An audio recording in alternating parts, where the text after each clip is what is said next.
It started with a welfare check. Valid negative, hazard DPW. Is he in the floor? Oh, shoot. You said you see blood? Inside that house was the beginning of a story no one saw coming. Go around back. Get EMS out here. Oh boy. There's a lot of blood. Already. What they uncovered was colder than they imagined. I saw somebody come out of the house with long hair to the shoulders. I couldn't even tell you if it was male or female, to be honest with you. It looked like a smaller frame, not a big person. Welcome to the channel, where the answers never come easy. Here, we retrace the investigation, the missteps, the suspicions, and the moment everything finally clicks into place. If you think you've got this one figured out, don't get too comfortable. Drop your first theory in the comments. Who do you think was the key to this case? And don't forget to subscribe, because what you're about to see will change your perspective more than once.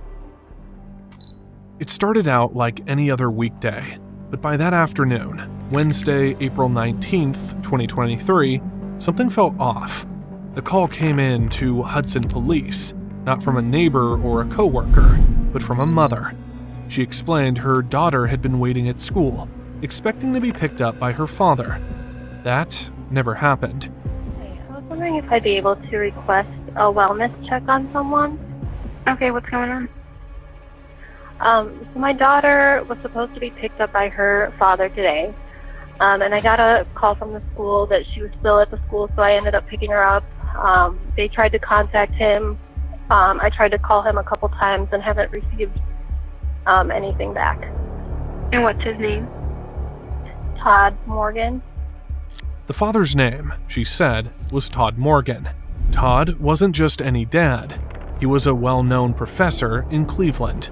Smart, accomplished, the kind of guy who didn't just forget about his kids.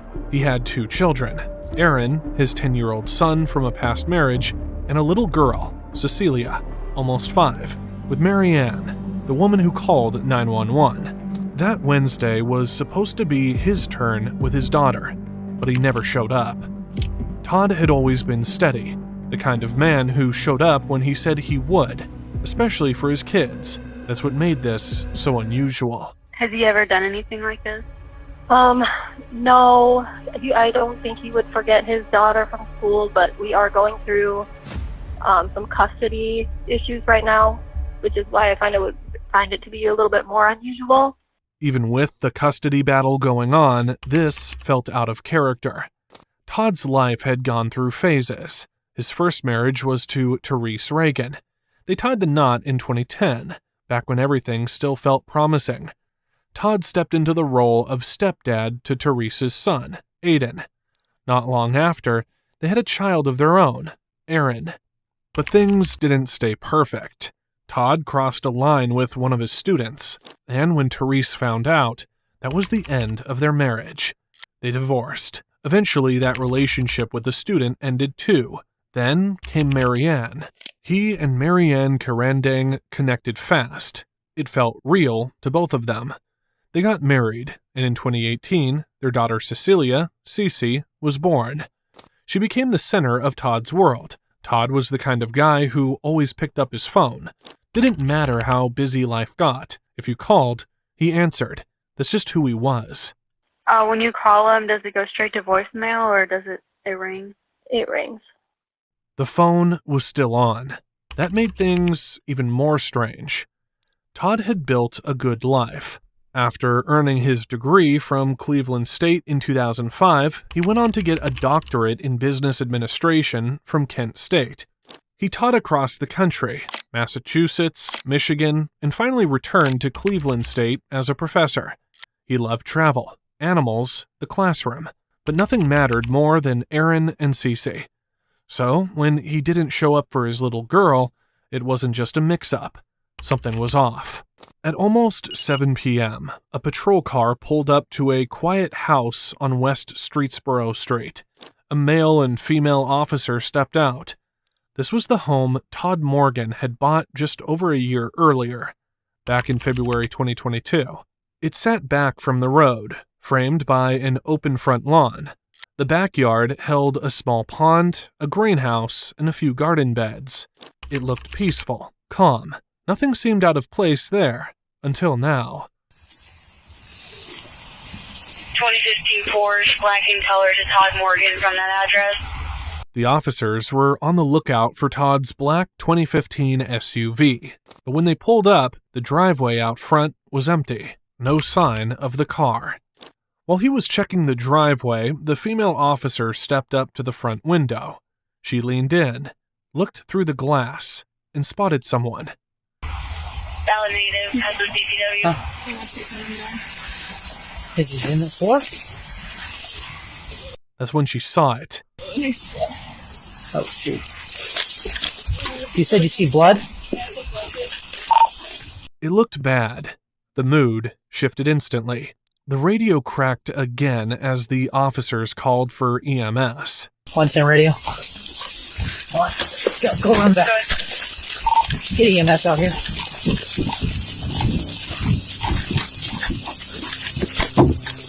Oh boy. There's a lot of blood. Party looks to be... I might have fell. Crap. Oh, open. Oh, wow. The back door wasn't locked. Inside, just a few steps in, they found him. Todd was lying on the floor. He was in his dressing gown.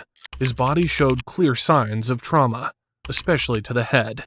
This wasn't a wellness check anymore. This was a crime scene. EMS, detectives, forensics, they needed everyone. The scene was hard to process. At first glance, the injury on Todd's temple made it look like he might have taken his own life.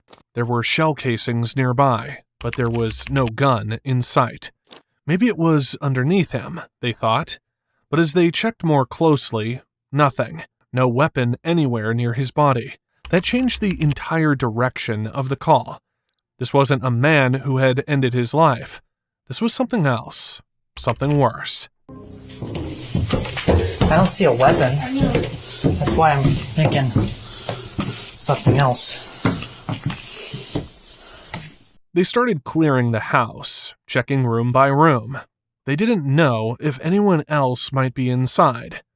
In one of the kids' rooms, they found a piggy bank knocked over. Loose change was scattered across the floor. But that was it. Nothing else looked out of place. It didn't look like a robbery. Well, if it was a robbery, the house would be more ransacked, right? Guess that one you're in now? Then they reached the master bedroom. That room was different. The bed was a mess. Bottles of alcohol were left out, half empty. Condom wrappers were tossed across the floor. It looked like someone had been there. Recently, maybe not just Todd. That's a weapon of any kind. That's weird. Why is there... This makes me think someone shot him. We're gonna have to call the detectives out. They needed detectives on the scene. Now, near the stairs, they found another shell casing. Same caliber as the others. Hey, Sarge, you wanna... Are we... Say, it's pretty bad in there. Okay, so Yeah, there's shell casings in the house all over, but okay. there's no weapon. Keep the okay. That's when the rest of the team arrived. One officer pulled the supervisor aside and gave him the rundown. They had a body, blood, and bullet casings, but no murder weapon. And then came the quiet realization. Looking at the condition of the body, the officers could tell Todd had been there a while. He's been sitting there for a while. That blood's dried up. Okay. I don't... can you tell me what this is? What's that? I mean, it looks weird. Todd had made something of his life. Born in 1981 in Grand Rapids, Michigan, he came into the world during a time of major change. The Iran hostage crisis had ended. Prince Charles married Lady Diana. NASA launched Columbia. And in a small corner of the country, Todd Morgan was born. By 41, Todd had built an impressive life. He was more than a professor. He was well-traveled, sharp with numbers, loved by his students for being real and relatable. He taught finance, but he wasn't stiff about it. His classes were engaging. He had a way of making the complicated feel simple. But all of that, degrees, travel, work, none of it meant more to him than his kids. That was his world. His son Aaron, his daughter Cece. Ask anyone who knew him, and they'd say the same. Todd was a serious man, but not with his kids. With them, he was goofy, warm, present. Dance-offs, video games, trips to the park. He made time for them, always. That's what made this moment so heavy. With the body secured and the house cleared, detectives were called in. It was time to turn a chaotic scene into an investigation. The responding officers gave a quick rundown to the detective. So there's a male deceased at the back door. Looks like the back door looks like it was kicked from the inside. I have not gone inside the house. So he's laying on his back with a gunshot wound to the head at the back door, and it looks like the door was forced out, as in out to the door. So I'd like for somebody to come out and take a look. There's shell casings all over the place, and just to figure out exactly what's going on. The door behind him looked like it had been kicked or blown outward. A piece of the door frame was missing. The lock was damaged. It was clear early on this wasn't just a crime scene. It was a puzzle. At first, they weren't sure if the damage to the door had happened during the police response. But then, they found the broken piece of the frame, a few feet away on the deck. Officers retraced every movement. They checked if maybe one of them, or the paramedics, had accidentally done it. That's what I was thinking. Yeah, the piece of this door would be out here somewhere.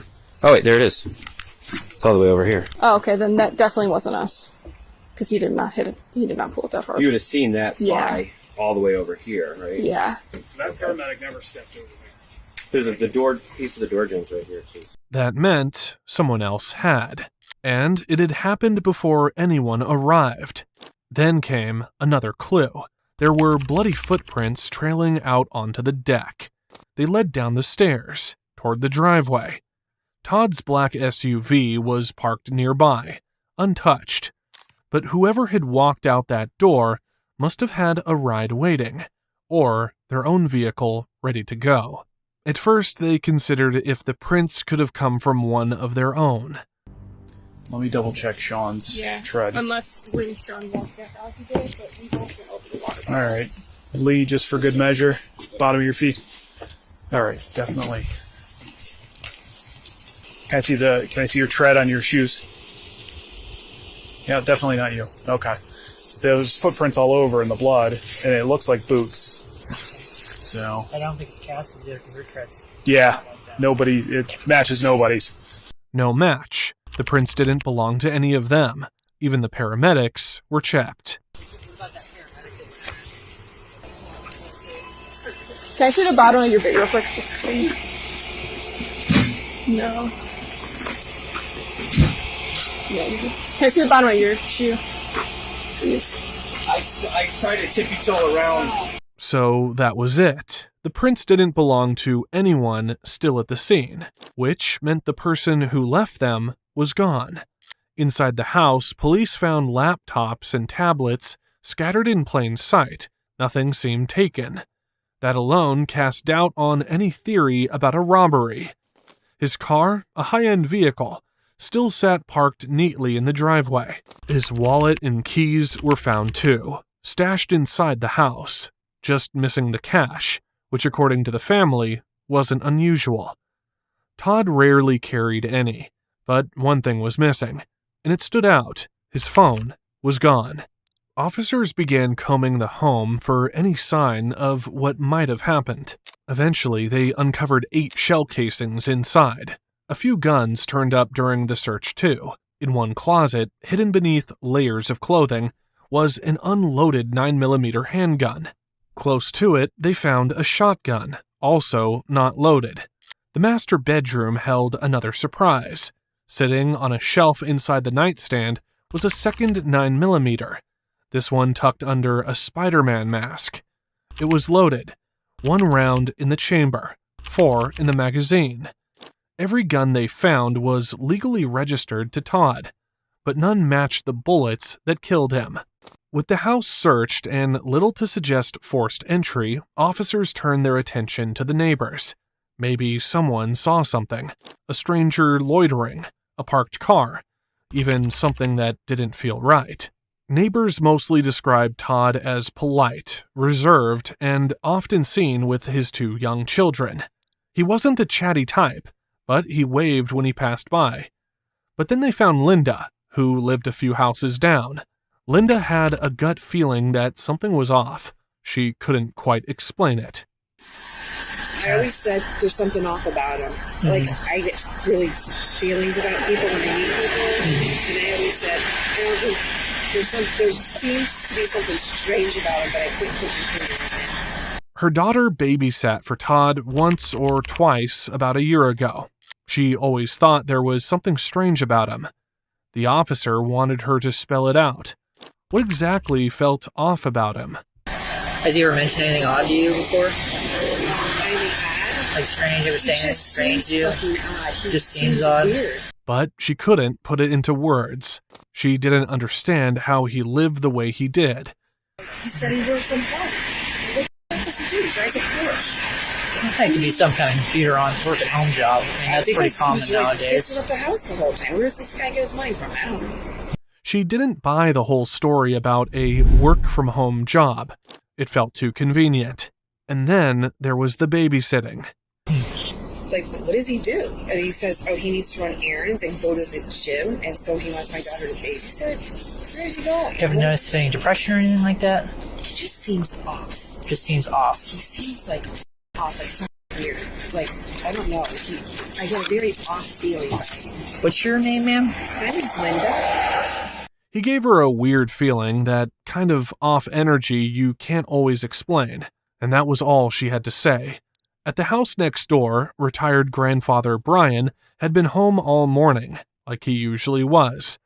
But even with his routine of watering the plants, watching TV, and sitting on the porch sipping his coffee, he hadn't seen or heard anything unusual. Have you seen anyone at the house or hear anything? Seen anything, and I'm retired, recently retired. I'm here all the time. You're here. You haven't heard anything? Haven't heard anything? A peep. Okay. All right. Is everything all right? Yeah, we're just... Okay. Yeah, I'll take it. Todd Morgan. I hope he's okay. He seems like a nice guy. I mean, he's been here a year and a half. Year and a half? Kids. Okay. Yeah, wow. Todd always came off as a decent guy to Brian. He seemed quiet, polite, just a regular neighbor with kids and all. But the way Linda had described him earlier didn't quite match that version of Todd. To her, he was off, strange. That awkwardness now clashed with Brian's view of Todd as a decent family man. And then there was Todd's past. His first wife left him over cheating. Now, the weird state of his bedroom was telling a whole different story about him. The man was a walking contradiction. Just down the street, Eugene and Sherry, an older married couple, were eager to talk. They told police they'd been up early that morning, like usual. And around 7:15 or 7:20 a.m., they both heard what could have been gunshots. At first, they didn't think much of it. Sound carried strangely across the back end of their property. Could have been more work being done at Todd's place. He had been renovating the house a lot lately. But it wasn't just the sounds that stood out. They also remembered seeing a car. Then I saw somebody come out of the house to the car that was next to the Porsche. They were in the car. I mean, it was there. The Porsche? No, it was next to the Porsche. Okay. And it was there when I woke up this morning at 5 o'clock. You know, as I walked. The car was already there. The car was already there. The person was due. When I woke up. Okay. But at 7:15, 7:20, I heard. And then I saw someone come out of the house, go to the car, open up the car, was there for a while, and then took something back into the house, like a package or a box, it looked like. Okay. And then came back out, not running, but walking fast. Quick paced? Yeah.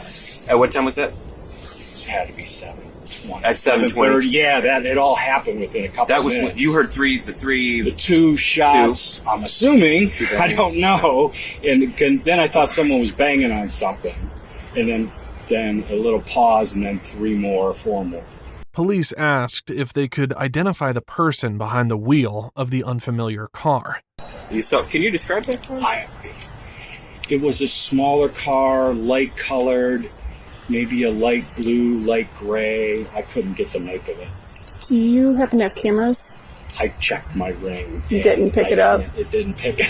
It didn't pick it up. Okay. It was it like a 4-door or 2-door? I couldn't tell. All right, if they couldn't make out the car, maybe they could at least describe the person they saw coming and going from Todd's place that morning. Did you see the person that was shot? No, I didn't. No, I did not. Okay. I did not see the person. Okay. My wife thinks it was long hair. Long-haired person. It wasn't much, but it was more than they had before.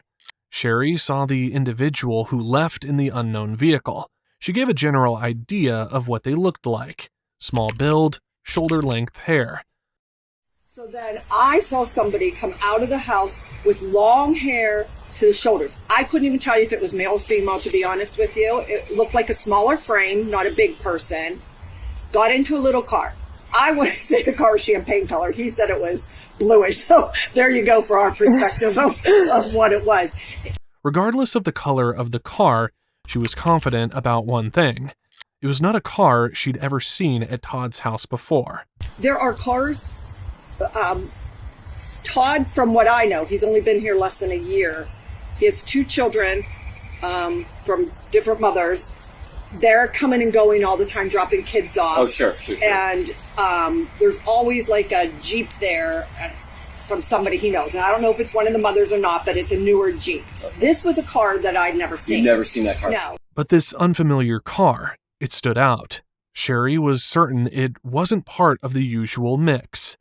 The officers zeroed in on what the person had been doing before they left. That person came out, like Gene said, grabbed something from the car. I thought it was more like a package. He thought it was like a box. Again, we weren't putting anything in perspective. It's just what we walked as passing by.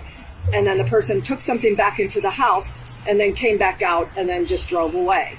And Gene even commented like, well, there couldn't have been anything. They're not in a rush. So later that day, Eugene dug into his ring footage to try and help officers make sense of what they had seen. He found a faint image of the vehicle around 6:50 a.m. Like 10 to 7, the car is there. Okay. I don't know how to work this thing. But that, okay, so that's the car. Yeah. I don't know if you're going to be able to see anything from that or whatever. Okay. I'll give this back to you. I'll go tell. Okay. I'm not sure how to. Yeah. And then it jumps to 7:30 and it's gone. And it's gone? Yeah. So what time is that, right? 6:50. 50? Yeah. Okay. And then 7, it's gone? Yeah. Well, the next spot on here is 7:30, so there's a gap. Okay. And then it's gone at 7:30. Okay. Give me 1 second. Okay. The person that got in and out of it was barely visible, but the car itself showed up clearly parked beside Todd's black SUV at exactly 7 o'clock. By the time the camera skipped ahead to 7:30, the vehicle was gone. Eugene sent the still frame to the police. The car was a light-colored crossover, something that looked completely out of place in Todd Morgan's regular driveway scene. And while the investigation was still developing, one thing was becoming undeniable. Todd hadn't died by accident. The signs were stacking up. Someone had deliberately walked in, carried something in and out, and left him there. Now, police had a suspect to chase. The state of the master bedroom didn't make sense at first glance. A loaded gun on the floor, spent shell casings, and then there were the masks, the adult toys, the used condoms tossed around like trash. It didn't look like a typical break-in or robbery. It looked messy, in a very personal way. Investigators considered the possibility that Todd hadn't been alone. Maybe he was in the bedroom with a woman, and maybe her boyfriend or husband found out and stormed in with a gun. That theory was floating in the air, but it was far from confirmed. First, they had to figure out if Todd had been romantically involved with anyone at all. So, they went to Mary Ann Karen Dang. She was the one who had called in the wellness check after he failed to pick up their daughter. Now she was standing face to face with a Hudson officer, hearing the worst. We found Todd dead today. So, And any explanation? we're still in ongoing investigation. We have the detectives looking into it right now. Yeah, as we find out more. Mary had known Todd well enough to have a daughter with him, even if they weren't together anymore. She told them about his past, about how his first marriage had crumbled after an affair with a student. That relationship hadn't lasted either. Over time, Todd had also started struggling with alcohol. To stay sober, he'd been using a breathalyzer linked to an app, iSober. The device recorded his alcohol levels and sent the data straight to her phone. She told them the last time Todd had used the device was the morning before he died. Required to do an iSober device. What's that? It's to, he'll breathe into it and it reads whether he's had a drink or not. For the vehicle? Just any. Oh, wow, anything at all, okay. And the last report I got was from yesterday at 7 o'clock in the morning. You get reports from Yeah, the it ISO? emails No the kidding. results. You got a result for that test yesterday? Yes, I can pull it up. Does it give numbers or just say if it's positive or negative for alcohol? It does give numbers. Okay. What's this test called again? iSober device. The officers wanted to know if there had been any recent conflicts in his life, anything that might have caused tension or escalated into violence. The only person she could think of was Todd's first ex-wife, Teresa's boyfriend. The only other thing I can think of, but this was well over a year ago, his ex was dating someone that he said felt threatened by her and him ever having to exchange anything in person. Okay. So they would meet. They would meet at like a police department or a common area. It's his girlfriend's... His ex-wife's boyfriend. His other ex-wife's. Mm-hmm. The jealous boyfriend didn't want them meeting in private. Things felt tense enough that even a simple handoff of the kids had to happen in public spaces. As for any new relationship Todd might have been in, Mary couldn't say. January, and at that time he said he was dating someone. Okay. But you didn't confirm or deny that. You don't know at all. I don't know for sure. But she didn't know who, never saw her, never asked. But it was enough to give the detectives a new lead. The autopsy didn't leave much to question. Todd Morgan had been shot 7 times. The wounds showed clear signs of stifling, that powder burn pattern on the skin that forms when a gun is fired at close range. At least one of those shots had been fired from very near. 2 bullets hit just above his left collarbone, and the medical examiner believed those alone would have been fatal within minutes. All 7 came from the same gun, a 9mm handgun. No sign of a struggle. It was methodical. It looked personal, like someone was very angry. To the cops, Teresa's jealous boyfriend looked like suspect number 1. But before they could haul him in, detectives started tracing Todd's last steps, and that's when something strange popped up. There had been a 911 call made from his own address that morning, April 19th, at exactly 7:21 a.m. That timing was important. It matched closely with when neighbors claimed they heard the gunshots. But the call itself was strange. Dispatch picked up, and no one spoke. Silence. They explained it could have been a system-activated call. iPhones automatically dial 911. Investigators started to believe the call might have been triggered unintentionally by the killer. When they traced the number, it came back to someone named Terriana Pascal. She was slim, dark hair, drove a silver crossover. That description matched what neighbors had given earlier about the woman seen leaving Todd's house that morning. Now, with her name attached to that accidental 911 call, the pieces started fitting together. Officers headed straight to the address tied to Tariana Pascal, but when they got there, they hit a wall. An older man answered the door. He was calm at first, but quickly grew defensive. He insisted Tariana didn't live there. What are we doing? Was she in trouble? Well, we need to talk to her. Oh, okay. I definitely let her know. You tell her to call the Hudson Police Department? Hudson? Hudson Police Department, Hudson, Ohio. Okay, I sure will. What friend she's staying with? I don't know, man. It's some friend. I mean, she's a friend. You know, look like a little girlfriend. You know, she's a young girl. I'm an older man, and I'm just getting my grandkids upstairs in the bed. Y'all think y'all gonna just walk through my dog house? Hell no. Ain't no Tariana in here. Apparently he's saying that What's that? she's with one of her girlfriends in Garden Valley. Getting nailed to your house. Yeah, how far is that from here? That's not far. Oh, we could follow you over there.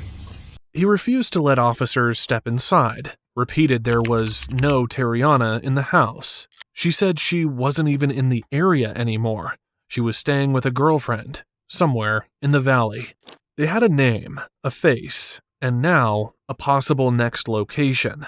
Detectives weren't able to get Tariana that first night. She was gone, but her phone wasn't. So they filed for a search warrant and started tracing her movements. They needed to know where she had been, both before and after those shots were fired in Todd Morgan's Hudson home. Just 6 minutes after that accidental 911 call went out, her phone was already flying down the interstate at about 60 miles per hour. It was heading toward the I-271 split in Macedonia. Todd's phone, too, followed the same exact path, but while Tariana's kept going, his stopped. It just froze along the highway and never moved again. Police believe that's where she tossed the phone off the car. They searched the area multiple times.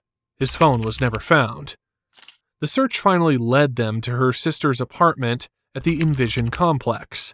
Her silver Ford Taurus X, with that missing back plate, was parked out front. Detectives brought her in for questioning. Her phone had placed her at Todd's house that morning. Ring camera footage showed a car matching her Taurus X parked by the back door, and the footprints on the back deck, they belonged to a specific style of Nike sneaker. Detectives scrolled through her Facebook and found pictures of Tariana wearing those exact shoes. It didn't stop there. They found a photo of her on social media, lounging next to a lit Black & Mild cigar, the same kind found burning inside Todd's bedroom. And then came her interview. Okay. I'll be back here in about 5 minutes, okay? Okay, you need anything? Are you okay? Okay. I'll be right back. Okay. When the questioning began, Tariana didn't hesitate to deny knowing Todd Morgan. She claimed she had never even been to Hudson. You ever been to Hudson before? I don't recall. Okay. What about around the village? Like, go to a lot of places. Okay. So she can't recall being in Hudson? No. Okay. She kept deflecting, brushing off anything that might tie her to Hudson. Then came the topic of the 911 call. Your phone, why would it dial 911 on April 19th? In the morning, at April 19th, around 7:22 in the morning. My phone? Yeah. I don't know. Okay. I don't know why my phone would call. I didn't call nobody. You didn't call 911? No, I did not. Okay. I don't know. Did they say I called? I didn't call. Yeah, we get your phone number. And we attempted to call back that morning. We didn't get an answer. Tariana claimed she didn't know anything about it, but she didn't know that single 911 call had cracked open something much bigger. The 9mm cartridge recovered at the scene had matched a firearm from an unsolved 2021 Cleveland murder. The main suspect in that case, the victim's ex-girlfriend, Tariana Pascal. Same gun, same person. Even back then, investigators had strongly believed she was the shooter. But they hadn't had enough to make a case stick. Now, things were different. That same gun from 2021, it was now confirmed to be the murder weapon in this case. At that point, the detective shifted tactics. He stopped asking questions and started showing her the truth. So here's what's interesting about these two photos. Right? Okay, these two photos were actually on your phone. On my phone? Mm-hmm. Wow. They weren't on my phone. You actually typed in a search for this guy, and you viewed this image on your phone. You also did a search for 320 West Streetsville Street, and you viewed this image on your phone. Carrie, I'm giving you an opportunity here to talk to us. We need to know what happened. Okay, and I'm telling you, I don't know what's going on. What do you have? I don't know what's going on. She stuck to her story, said she didn't know what was going on, but the data didn't lie, and she had no idea how much data they have gathered against her. Just days after the murder, she had switched phones and numbers, but law enforcement stayed a step ahead, monitoring her new device. On April 22nd, she searched whether police could track a phone without a SIM card. After that, she read multiple news articles about the murder, especially one that named Todd Morgan as the Hudson victim. She searched her own name 41 times in connection to the case. And then, the final piece came in, her DNA. It was found on the cigar in Todd's bedroom, and on the condoms too. She can deny all day long, but evidence against her was strong and extremely comprehensive. Detectives brought out more. That's when the bigger picture started to form. Terriana and Todd had first connected on Bumble. From there, their conversation moved off the app into text messages. We've got a lot of information. We have DNA evidence, we have video, we have phone calls, we have Bumble chat messages. Okay, we have shell casings, we have shoe prints. We've got a lot of stuff that is a lot of good evidence here. Okay, this is your opportunity to talk to us about it. What's that? I really don't know what you want me to say. I want to know what happened. We want to know what happened. We have a lot of questions. We want to know what happened. On the day Todd was killed, he sent her $50 on Cash App. So, Todd Morgan sent you $50 in the morning of April 19th. Okay. I don't know. Okay, but he did. So, what I want to ask you is, there was another payment. About 23 minutes later, there was a $1,000 payment that was sent from Todd Morgan to Black Beauty. And you confirm that Black Beauty, this Cash App is you. That's you, obviously, in that picture. So he sent you $1,000. Now, we go back to a $50 payment. You say, guys send you random $50 every now and then. Okay, you guys send you random $1,000 payments? No. Okay, so but it can happen. It could happen. It could happen. She tried to explain it away. Maybe someone would send her that kind of money. But she didn't deny it was her account. What she couldn't explain was the timing. That second payment never went through. It needed a confirmation. A second tap on Todd's phone. That prompt came just before 7:30 a.m. But by then, Todd was already gone. Detectives had laid it all out. Now, it was Terriana's turn. But she didn't say a word. Okay, so the morning of April 19th, here's what we have. We have this Cash App payment, right? I went through for $50. We have another Cash App payment that was 23 minutes later for $1,000. We have this vehicle leaving Todd Morgan's house at around 7:23 in the morning on April 19th. You said that's your car. Have your phone at 320 West Streetsville Street on April 19th at 7 in the morning. You actually have your phone at that address after midnight on April 19th, which looks like it was there overnight. It's not possible. Your DNA is inside of that house. Black and Milds are inside of that house. Kind of shoe that are inside of the house that match shoes that you're wearing in Facebook photos. Still, she never said the words. She didn't admit she was at Todd's house that morning. She didn't have to. The evidence had already done the talking. The case moved through the system, slow and steady. Eventually, prosecutors charged Tariana Pascal with aggravated murder involving a firearm, a special felony along with tampering with evidence. There was also misdemeanor charges, one for taking or tampering with Todd's phone, and another for the attempted theft of cash. She initially pleaded not guilty and prepared for trial. But when that day finally arrived, she changed her mind and took a plea deal. Tariana didn't say much in court, just a few words, barely above a whisper. Yes, to his family, I'm very sorry, and I hope that one day that you can find it in your hearts to forgive me. That's it.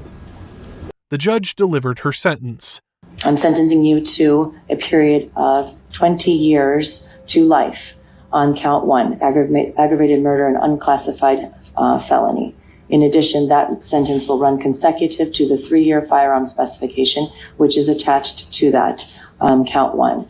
That firearm specification 3-year sentence must be served first, it must be consecutive, and it is in fact mandatory. This will make you eligible for parole, which there's no guarantee of that, at the earliest at 23 years, but you could serve up to life in prison for this matter. Do you understand all of that, Ms. Paschal? Yes, Your Honor.